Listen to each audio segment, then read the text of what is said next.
अस्सलाम वालेकुम, welcome to my YouTube channel. SEO की दुनिया में ना एक बहुत ही बड़ा झूठ बोला जाता है कि कंटेंट इज़ द किंग। और लोग दिन रात आर्टिकल्स लिखते हैं, बैकलिंक्स बनाते हैं, अपनी ऑन पेज को स्ट्रॉन्ग करते हैं, मगर फिर भी उनकी साइट गूगल पर टॉप 10 में रैंक नहीं करती है। तो सवाल है क्यों? पिछले 5 सालों से मैं अपनी वेबसाइट की ऑडिट करते हुए मैंने ये देखा है कि 90% ब्लॉगर्स अपने टेक्निकल फाउंडेशन को इग्नोर कर देते हैं। अगर आपकी वेबसाइट टेक्निकल लेवल पर ब्रोकन है तो गूगल बोट आपकी बेहतरीन कंटेंट को कभी इंडेक्स नहीं करेगा। आज के सेशन में मैं आपको वो मेथडोलॉजी दिखाऊंगी जो मैंने अपने क्लाइंट के लिए यूज़ की है, और मैं आप लोग को उससे ये समझाऊंगी कि क्रॉल बजट मैनेज करना कितना ज़रूरी होता है।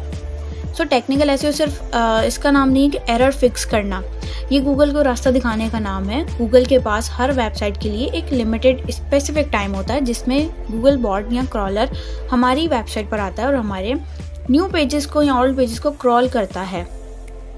अगर इसी टाइम में, इस लिमिटेड टाइम में क्या होता है कि अगर वो हमारे किसी ऐसे पेजेस के अंदर फंस जाए, यानी जहाँ पे आपका सर्वर स्लो है या फिर रीडायरेक्टेड लूप्स हैं या ऐसे पेजेस जिनको क्रॉल करना बिल्कुल ही वेस्ट ऑफ टाइम है, इससे क्या होगा कि गूगल बोट का जो भी टाइम है वो वेस्ट हो जाएगा और वो आपकी वेबसाइट से वैसे ही वापस चला जाएगा और आपके जो न्यू पेजेस हैं वो ना ही उन्हें क्रॉल कर पाएगा और ना इंडेक्स कर पाएगा। इसका नुकसान क्या होता है कि आपके नए आर्टिकल्स एक वीक तक इंडेक्स नहीं हो पाते हैं। एज अ कंसल्टेंट मेरा काम ये होता है कि मैं स्क्रॉल वेस्ट को ज़ीरो करूँ। हमने ये देखना होता है कि गूगल हमारी साइट को ओके रिस्पॉन्स के साथ क्रॉल करें, ना कि सर्वर एरर्स और ब्रोकन पेजेस के साथ। जब फाउंडेशन मजबूत होगी तो तभी आपका कंटेंट टॉप पर रैंक करेगा। आज के इस वीडियो में हम लोग देखने वाले हैं एक रियल ऑडिट, एक रियल रिपोर्ट्स को हम देखेंगे कि सिर्फ हम बातें नहीं करेंगे बल्कि एक रियल डेटा को एनालाइज करेंगे। हम देखेंगे कि क्रॉल करंटली नॉट इंडेक्स का असली मतलब क्या होता है और इसे कैसे फिक्स करते हैं, और हम कुछ देखेंगे रैंक मैथ की सेटिंग्स को जो आपकी विजिबिलिटी को 2x इम्प्रूव कर सकती हैं। ये वीडियो उन लोगों के लिए जो एसईओ को सीरियस ले रहे हैं और अपनी वेबसाइट को एक प्रोफेशनल बिजनेस की तरह ग्रो करवाना चाहते हैं। अगले हिस्से में मैं अपनी स्क्रीन शेयर करूंगी और हम step by step in errors को जीएसई में फिक्स करेंगे। चलें शुरू करते हैं। आप लोग को अपने गूगल सर्च कंसोल टूल में आ जाना है और हम लोग देखते हैं कि इसके थ्रू हम लोग ने कैसे टेक्निकल ऑडिट करना है। सेटिंग में जाकर हम लोगों ने क्रॉल स्टेटस की रिपोर्ट को हम लोगों ने विजिट करना है। क्रॉल स्टेटस में हम लोग जाते हैं, ठीक है। यहाँ पर हम लोग देखते हैं कि हमारा भी जो स्टेटस है वो क्या है। यहाँ पे बता रहा है कि host had a problem in the past, ठीक है। वो हम लोग यहाँ पर देखते हैं। मोस्टली यहाँ पर आप लोग देख रहे हो कि मेरे पास जो मेरे 93% जो पेजेस हैं वो ओके है, उसका रिस्पॉन्स क्या है, 200 ओके है, परफेक्ट है, ठीक है, जो कि बहुत ही बेहतरीन है। और अगर यहाँ पे मेरा स्टेटस लाइक इससे कम होता तो फिर मुझे फोकस थी अपने क्रॉल बजट को मैनेज करने की, इंप्रूव करने की। अब हम लोग यहाँ पर देखते हैं कि नेक्स्ट हमारे पास कौन कौन से इश्यूज है जिनको हम लोग इंप्रूव कर सकते हैं, ठीक है। कुछ रीडायरेक्ट इश्यूज हैं, परमानेंटली रीडायरेक्ट है और नॉट फाउंड, ठीक है। हम लोगों ने इसको भी रिड्यूस करना है, ऐसे पेजेस जो कि गूगल को बता रहे हैं कि ये पेजेस फाउंड ही नहीं करते हैं। और जो गूगल बोट है अगर वो इनके ऊपर ज्यादा टाइम इन्वेस्ट कर रहा है, सपोज अगर यहाँ पे हमारे पास नंबर कोई 10, 20 है, इससे ज्यादा है, तो दैट मीन्स कि हमारे जो पेजेस फाउंड ही नहीं करते हैं या वो जो रीडायरेक्ट हो चुके हैं, गूगल बोट अगर ज्यादा टाइम उनके ऊपर इन्वेस्ट कर रहा है तो दैट मीन्स कि वो हमारे न्यू पेजेस को स्क्रॉल नहीं करेगा। This is a very good budget की 93% है मेरे पास रिस्पॉन्स, ओके। अब यहाँ पे हमारे पास क्या दिखा रहा है कि जावास्क्रिप्ट फाइल साइज 32% है। दैट मीन्स के हम लोग यहाँ पे क्या कर सकते हैं, अगर आपके पास ना जावास्क्रिप्ट का स्कोर HTML के स्कोर से ज्यादा है तो आप लोगों को क्या करना है, आपको अपने कंटेंट को HTML में विजिबल करवाना है rather than JavaScript. That means के इससे क्या होता है कि जब भी गूगल बॉट या क्रॉलर हमारी वेबसाइट पे विजिट करता है तो जावास्क्रिप्ट फाइल जो कि ज्यादा टाइम टेकिंग होती है लोड करने में, ठीक है, और इसके स्कोर भी यहाँ पे ज्यादा दिखा रहा है, तो दैट मीन्स के इससे ज्यादा टाइम टेकिंग होता है ये हमारी पेज को लोड होने में। और क्रॉलर का भी ज्यादा टाइम होता है कि हमारी क्रॉलर भी ज्यादा टाइम लेता है हमारी वेबसाइट को क्रॉल करने में। तो हमें उस क्रॉलर टाइम को कम करना है, रिड्यूस करना है। तो हमें ये क्या करना है, कोशिश करनी है कि हम लोग जावास्क्रिप्ट कंटेंट से जावास्क्रिप्ट में अपना कंटेंट शो ना करें, हम लोग HTML में अपने कंटेंट को जो है वो शो करवाएं। ओके, ये थी हमारे पास रिपोर्ट। अब हम लोग चलते हैं यहाँ पर अपने इंडेक्स पेजेस में और हम लोग यहाँ पर देखते हैं हमारा इंडेक्सिंग स्टेटस जो है वो कैसा है।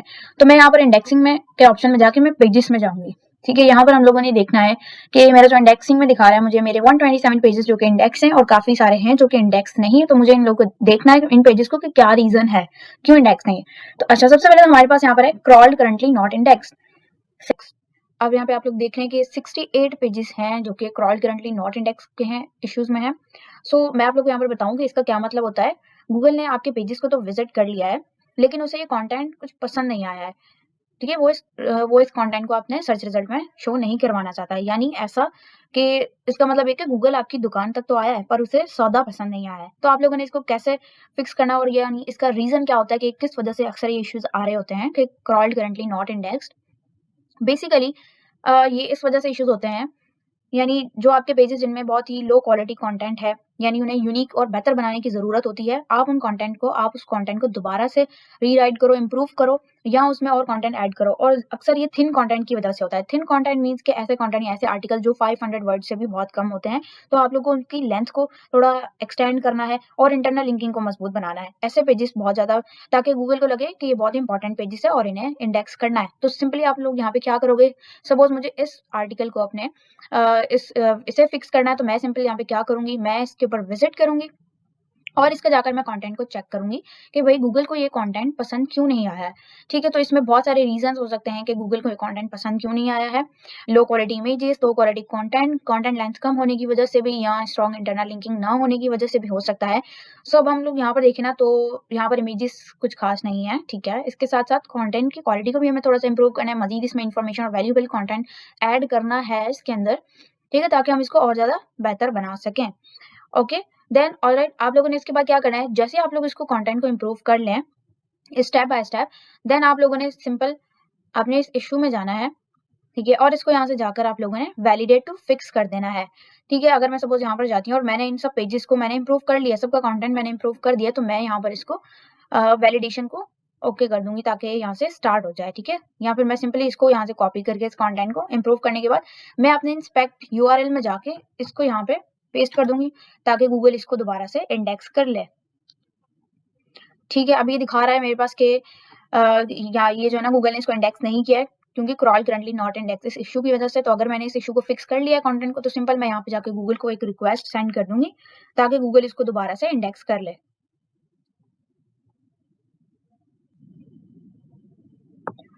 सो ओके जी, यहाँ पर मेरा ये रिक्वेस्ट गूगल को चली गई है, इंडेक्सिंग रिक्वेस्ट। तो हम लोग इसको यहाँ से हटा देते हैं और अब हम लोग यहाँ पर चलते हैं अपने बाकी के इश्यूज में, हम उनको देखते हैं कि और कौन से इंडेक्सिंग रिलेटेड इश्यूज है और उन्हें हमने कैसे फिक्स करना है। तो नेक्स्ट हमारे पास आ जाता है पेज विथ रीडायरेक्ट, और यहाँ पर हमारे पास 37 पेजेस हैं जो जिनमें ये इश्यूज दिखा रहा है। तो सबसे पहले हम लोग समझ लेते हैं कि पेज विथ रीडायरेक्ट ये किस तरह का इशू होता है, इसका मतलब क्या है। तो ये वो यूआरएल्स होते हैं जो किसी दूसरे पेज पर रीडायरेक्ट हो गए हों, और गूगल सिर्फ फाइनल पेज को ही इंडेक्स करता है, सो बीच वाले रास्ते को नहीं। यानी कि ये वो रास्ता होता है कि कहीं ये आप लोगों को कहीं और लेकर जा रहा है, सो इसलिए गूगल ने बीच में से, साइड में से इसको हटा दिया है। तो अगर तो आप लोगों ने इसको खुद किया है रीडायरेक्ट, यानी अगर आप लोगों ने अपने ओल्ड ब्लॉग्स को रीडायरेक्ट कर दिया एक नए पेज पे, एक नए यूआरएल पे, तो फिर तो ये ठीक है। लेकिन अब इसको फिक्स करने का तरीका क्या होता है कि अगर आपने अपने साइट मैप को चेक करना और आपने अपना अपडेटेड साइट मैप यहाँ पे सबमिट कर देना है, जिसमें और आपने अपने साइट मैप के अंदर रीडायरेक्ट वाले पेजेस को रिमूव कर देना, और जो फाइनल यूआरएल है जहाँ पे अब वो रीडायरेक्ट हो चुका है, आप लोगों ने सिर्फ वही ऐड करना है, और इंटरनल लिंक को भी अपडेट कर देना है, जो इंटरनल लिंक आपके फाइनल यूआरएल पर जाए। ऐसा ना हो कि वो इंटरनल लिंक आपके ओल्ड यूआरएल पर लगी हुई है और आपका फाइनल यूआरएल जो है वो अभी अपडेट हो चुका है। तो आप लोगों ने इसको अपडेट करना। तो समटाइम ये इशू इस वजह से भी आता है कि आपका पेज तो आप लोगों ने रीडायरेक्ट कर दिया, बट इंटरनल लिंक्स जो थे उसको आप लोगों ने अपडेट नहीं किया है न्यू यूआरएल के ऊपर। ऑलराइट, सो नेक्स्ट है हमारे पास excluded by no index tag, जिसमें हमारे पास कोई 5 पेजेस हैं जो किसके अंदर है। अच्छा, तो हम लोग इसको देखते हैं कि इसका मतलब क्या होता है कि इन पेजेस पर ना आपने खुद गूगल को मना किया होता है कि मुझे ये पेजेस इंडेक्स नहीं करवाने हैं। यानी ये वो पेजेस हैं जिससे हम लोग खुद गूगल को मना कर देते हैं, नो इंडेक्स। इन पेजेस को आप लोगों ने इंडेक्स नहीं करना है, गूगल ने इंडेक्स नहीं करना है, आप लोग उसके लिए नो इंडेक्स टैग का यूज करते हो। अच्छा, तो इसमें हम लोग इस तरह करते हैं, मेरे पास ये कुछ पेजेस शो कर रहा है, तो मैं आप लोग को यहाँ पर लाइव दिखा देती हूँ कि इन पेजेस पर एक्चुअल में क्या है। अच्छा, ये मेरे पास ना कुछ पेजिनेटेड है, पेजिनेशंस है, यानी यहाँ पर मेरे पास जो ब्लॉग्स लिस्टेड है, देखना आपके पास पेज नंबर 16 है और इसके ऊपर जो नंबर ऑफ ब्लॉग्स हैं वो यहाँ पर शो हो रहा है।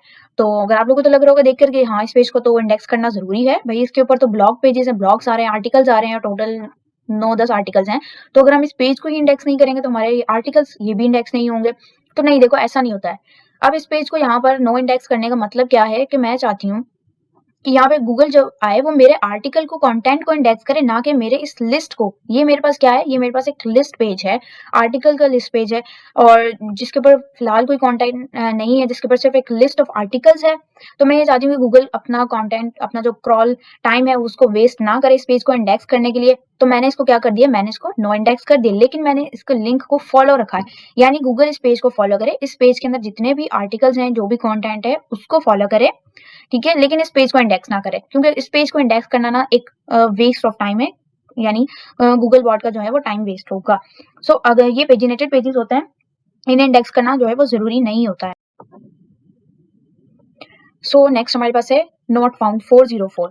अच्छा, ये इस एरर का मतलब ये होता है कि ये वो पेजेस हैं जो हमारी वेबसाइट से तो रिमूव हो चुके हैं, लेकिन गूगल अभी भी इन्हें ढूंढ रहा है, यानी ये गूगल के स्टेटस में पड़े हुए हैं, ठीक है, कि गूगल अभी भी इन्हें सर्च कर रहा है।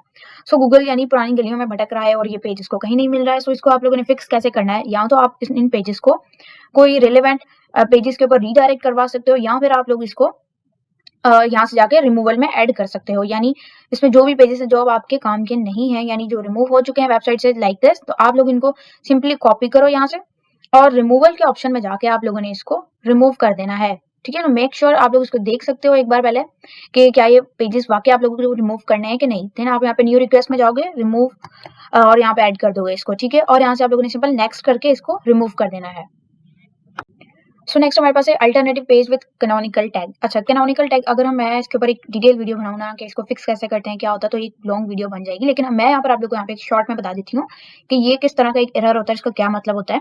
सो बेसिकली ऐसा पेज, यानी कि आप लोग के पास एक पेज है और उसके मल्टीपल वर्जन है, ठीक है, सेम पेज दूसरे पेज पर भी आपके पास सिमिलर कंटेंट है, तो गूगल दोनों पेजेस को यानी कि सेम पेजेस कंसिडर कर रहा होता है, ठीक है, और इसमें कंफ्यूजन क्रिएट हो जाती है कि उसको किस पेज को इंडेक्स करना है, यानी आप लोगों के पास एक दो डिफरेंट पेजेस हैं, ठीक है, और दोनों पे तकरीबन कंटेंट आपका सिमिलर ही है।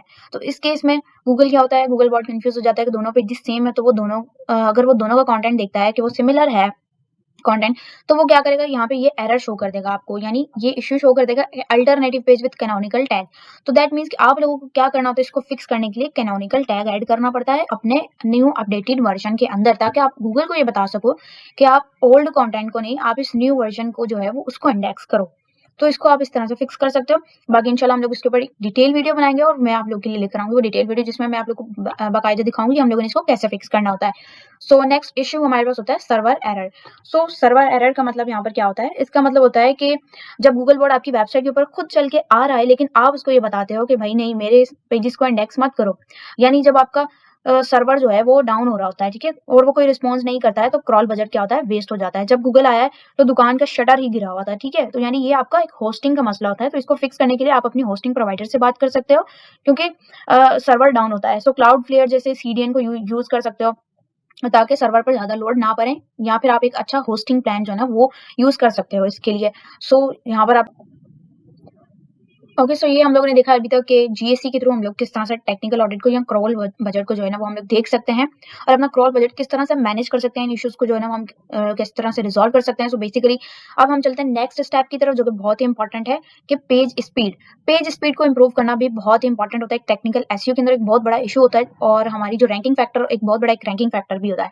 सो अपने पेज स्पीड को मेजर करने के लिए या चेक करने के लिए आप लोग यहाँ पर सिंपली एक टूल होता है जिसको आप फ्री में यूज कर सकते हो, पेज स्पीड इनसाइट के नाम से ये टूल है, ठीक है। यहाँ पर आने के बाद आप लोगों ने अपनी वेबसाइट का यूआरएल यहाँ पर पेस्ट करना है और उसको चेक करना है। सो मैंने यहाँ पर अपनी वेबसाइट का यूआरएल दे दिया है, और यूआरएल देने के बाद इसने मुझे मेरी वेबसाइट की स्पीड जो है वो चेक करके दिखाई है, मोबाइल पर और डेस्कटॉप पर दोनों पर। मोबाइल पर मेरी पेज स्पीड जो है वो 90% है, और डेस्कटॉप पर अगर हम देखें तो 95, which is a very good score, जो कि बहुत एक्सीलेंट स्कोर है और बहुत बेस्ट है। लेकिन यहाँ पर अगर मैं आप लोगों को कुछ इसके मैट्रिसेस के बारे में दिखाती चलूँ कि जो हमारे पास बहुत इंपॉर्टेंट होते हैं, एलसीपी और एफसीपी क्या होते हैं और ये क्यों इंपॉर्टेंट होते हैं। सो अगर देखा जाए ना तो एलसीपी लार्जेस्ट कंटेंट पेनफुल, अगर ये आपको नंबर यहाँ पर रेड में शो हो रहे हैं, दैट मीन्स क्या होता है कि आपकी वेब पेज, आपकी वेबसाइट जो है वो बहुत बहुत टाइम ले रही है लोड होने में। यानी अगर यहाँ पर स्कोर होता है 2 सेकेंड, ठीक है, अब ये 2 से थोड़ा ज्यादा है, अगर आप यहाँ पे स्कोर 2 सेकंड होता है, विच मीन्स के आपकी जो गूगल बोट है वो 2 सेकंड में 100 पेजेस को क्रॉल करेगा आपकी वेबसाइट पे। लेकिन अगर ये स्कोर यहाँ पर 200 मिली सेकंड होता, तो that means which is a very good score, that means के गूगल बोर्ड जो है वो फ्यू सेकंड में ही यानी 200 मिली सेकंड्स में वो 1000 पेजेस को क्रॉल करेगा। सो दैट मीन्स कि अगर हम लोग यहाँ पर इस टाइम को रिड्यूस करें तो इससे क्या होगा कि गूगल के पास बहुत ज़्यादा टाइम होगा, उसके पास टाइम सेव हो सकता है, अपना क्रॉल बजट वो सेव कर सकता है और कम टाइम में, एक लिमिटेड टाइम में वो हमारे काफ़ी सारे न्यू पेजेस को, ओल्ड पेजेस को क्रॉल कर सकता है। तो अब हम इसको किस तरह से इम्प्रूव कर सकते हैं, यानी ये जो रेड सिग्नल हमारे पास शो हो रहा है तो इसके बहुत सारे यहाँ पे रीजंस होते हैं, जैसे कि हम लोग यहाँ पे देख सकते हैं कि एक सीडीएन होता है और जावास्क्रिप्ट इम्प्रूव करना और ये सारी कुछ चीज़ें होती हैं, ठीक है। और इमेजेस वगैरह समटाइम क्या होता है कि हमारे पास बहुत ही हैवी लोडेड इमेजेस होती हैं, ठीक है। हमारे पास हम जो इमेज साइज यूज़ कर रहे होते हैं वो मोस्टली जेपीजी या पीएनजी फॉर्म में होता है। तो बेस्ट ऑप्शन ये है कि हम लोग अपनी इमेजेस को, फाइल साइज को वेब फॉर्मेट में कन्वर्ट करें, ठीक है। इसी के साथ-साथ मैं आप लोग को यहाँ पर एक टूल भी सजेस्ट करती हूँ कि हम लोग यहाँ पर चलते हैं मेरी वेबसाइट में और मैं यहाँ पर आप लोग को टूल्स दिखाती हूँ कि हमें कौन से टूल्स का जो है वो यूज़ करना चाहिए अपनी वेबसाइट की इमेजेस को फास्ट लोड करवाने के लिए, जो भी हैवी इमेजेस। एक यहाँ पर है लाइट स्पीड कैची और दूसरा आप लोग यहाँ पर इमेजिफाई को यूज़ कर सकते हो। तो ये क्या करेगा कि आपकी लो क्वालिटी और जो हाई फाइल साइज इमेजेस होती हैं उसको थोड़ा-सा रिड्यूस करके और यानी इनको फास्ट लोड करवाने में हेल्प करेगा। इसी के साथ हमारे पास एक और प्लगइन होता है डब्ल्यूपी ऑप्टिमाइज़, उसको भी यूज़ करके आप अपनी वेबसाइट की स्पीड को ऑप्टिमाइज़ कर सकते हो। But these are the temporary fixes, ठीक है। प्लगइन क्या होते हैं, आपके पास जस्ट आर टेम्परेरी फिक्सेस, ठीक है। हमें इसको इम्प्रूव करने के लिए मज़ीद मैन्युअली हमें कुछ करना पड़ता है, जिसमें ये होता है कि सम टाइम हमारी जो जावास्क्रिप्ट फाइल साइज होता है वो भी बहुत लार्ज होने की वजह से हमारा कंटेंट फास्ट लोड नहीं होता है। तो हमें अपनी जावास्क्रिप्ट फाइल साइज को मैन्युअली क्या करना होता है, उसको बहुत ज़्यादा एक्सपांड होती है तो हमने इसमें से स्पेसेस वगैरह को रिड्यूस करना होता है, कंटेंट को थोड़ा-सा रिड्यूस करना होता है, कोड को, ताकि वो क्या हो जाए, वो थोड़ा-सा कम हो जाए और हमारी जो है कोड जल्दी से लोड हो सके और हमारा वेब पेज जल्दी से लोड हो सके। सो यहाँ पर हम लोग आ गए हैं रैंक मैथ के एक डैशबोर्ड के अंदर, ठीक है। आप लोगों ने यहाँ पर सिंपली रैंक मैथ के ऊपर जाना है, अगर आप लोग के पास इंस्टॉल है, और रैंक मैथ में जाने के बाद हम लोग यहाँ पे टाइटल एंड मेटास में जाएंगे। सो ये वो एक एसईओ की बेस्ट सेटिंग जो आप लोगों को मे बी किसी ने बताई हो, ठीक है। और ये बहुत करना बहुत ज़्यादा ज़रूरी होता है। तो ये भी एक रीज़न होता है कि अगर हमारी वेबसाइट इंडेक्स नहीं हो रही है या अगर हम लोगों ने गलत सेटिंग की हुई है, कर रखी है, तो उससे भी हमारी वेबसाइट जो है वो गूगल में इंडेक्स नहीं होती है।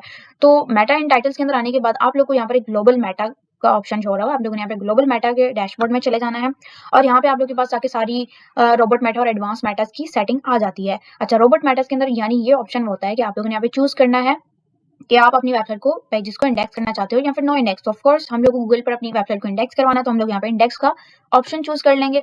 नेक्स्ट हम लोग के पास होता है एडवांस रोबोट्स मेटा, ठीक है। तो यहाँ पर हम लोग इसको -1 रख रहे हैं, वो इसलिए ताकि हम लोग गूगल बोर्ड को ये बता सकें कि भाई जितना भी लार्ज कंटेंट है वो आप जितना भी हो सके उसको इंडेक्स कर सको, ठीक है। उसके बाद नो इंडेक्स, एम्प्टी कैटेगरी और टैग आर्काइव, इसको आप लोगों ने जो है वो यहाँ से इनेबल कर देना होता है इस ऑप्शन को।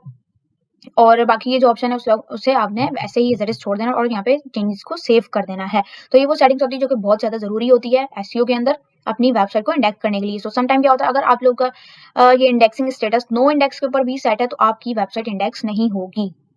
एक कंप्लीट टेक्निकल ऑडिट, और याद रखें एसईओ सिर्फ कंटेंट लिखना नहीं होता है बल्कि गूगल बोर्ड के लिए एक रास्ता बनाना होता है। अगर आप इन टेक्निकल एरर्स को फिक्स कर लेते हैं तो आपकी इंडेक्सिंग स्पीड और रैंकिंग खुद ब खुद बेहतर हो जाएगी। अगर आपको ये वीडियो इन्फॉर्मेटिव लगा है और आप अपनी वेबसाइट का एक प्रोफेशनल ऑडिट करवाना चाहते हैं तो नीचे दिए गए लिंक पर राब्ता करें और मज़ीद ऐसी एक्सपर्ट लेवल एसईओ टिप्स के लिए चैनल को लाजमी सब्सक्राइब करें और बेल आइकन को दबाएं ताकि आप कोई भी अपडेट मिस ना करें। सो मिलते हैं अगली वीडियो में, तब तक के लिए अल्लाह हाफ़िज़।